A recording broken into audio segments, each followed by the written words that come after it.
पिथौरागढ़ की धारचूला में नेपाल की तरफ से फिर से पत्थरबाजी की गई है। कहा जा रहा है कि इस बार पत्थरबाजी नेपाल कम्युनिस्ट पार्टी के कार्यकर्ताओं की तरफ से की गई। पहले जुलूस निकाला गया, फिर भारतीय क्षेत्र में पत्थरबाजी की गई। धारचूला में काली नदी पर भारत अपने क्षेत्र में तटबंध का निर्माण कर रहा है। पिछले 1 महीने के भीतर तटबंध निर्माण कर रखी कंपनी के वर्कर्स पर कई बार पत्थरबाजी हो चुकी है और इस बार फिर से ये तस्वीरें, लेकिन नेपाल कम्युनिस्ट पार्टी के कार्यकर्ताओं पर आरोप इस बार पत्थरबाजी का है। धारचूला में हो रही पत्थरबाजी की घटना को लेकर सीएम पुष्कर सिंह धामी का भी बयान सामने आ चुका है। सीएम धामी ने कहा है कि इस बारे में डिप्लोमेटिक स्तर पर बातचीत चल रही है। भारत और नेपाल के अधिकारियों के बीच बातचीत हो रही है। वहाँ के एडमिनिस्ट्रेशन से हम लोग लगातार संपर्क में, हमारे यहाँ का एडमिनिस्ट्रेशन संपर्क में है और जो भी निर्माण कार्य हो रहा है वो दोनों राज्यों का हमारा दोनों राष्ट्रों का हमारा उनके साथ रोटी रोटी का संबंध रहा है।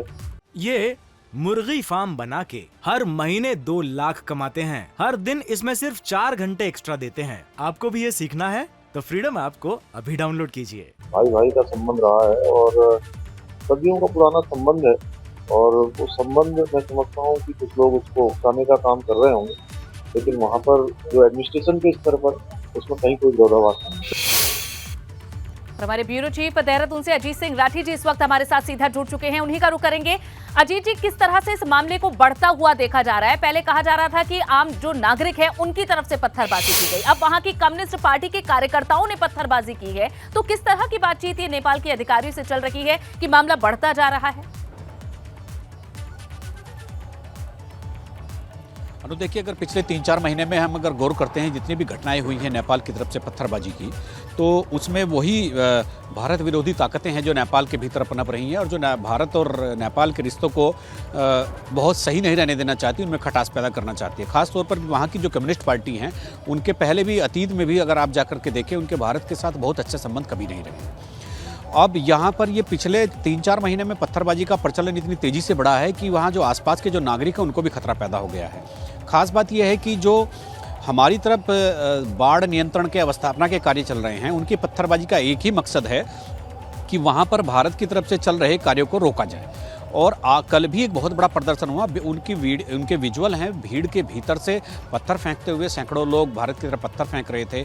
और अभी कल ही एबीपी गंगा ने दिखाया था कि जेसीबी से मलबे को काली नदी में डाला जा रहा है ताकि उसका बहाव भारत की तरफ आ जाए और उनके भारत के क्षेत्र में थोड़ा बहुत अतिक्रमण हो सके।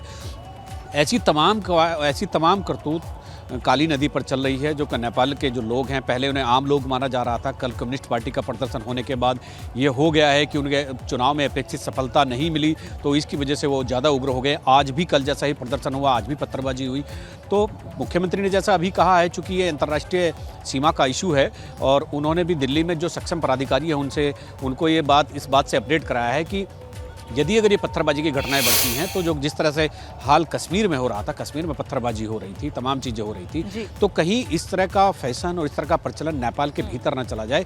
एक अच्छे रोजी रोटी के संबंध है नेपाल के साथ, लेकिन अगर उनमें खटास पैदा होगी और आम लोगों को दिक्कतें होगी तो आम लोगों के भीतर भी, उनके मानस पटल पर भी एक खराब रिश्तों की एक दस्तक हो सकती है। जी बिल्कुल अजीत जी, बहुत बहुत शुक्रिया ये पूरी तरह से समझाने के लिए और क्या इसका प्रभाव पड़ता दिख रहा है और किस तरह से अधिकारी काम करें इस बारे में, इसकी जानकारी देने के लिए धन्यवाद आपका। ये मुर्गी फार्म बना के हर महीने 2 लाख कमाते हैं। हर दिन इसमें सिर्फ 4 घंटे एक्स्ट्रा देते हैं। आपको भी ये सीखना है तो फ्रीडम ऐप को अभी डाउनलोड कीजिए।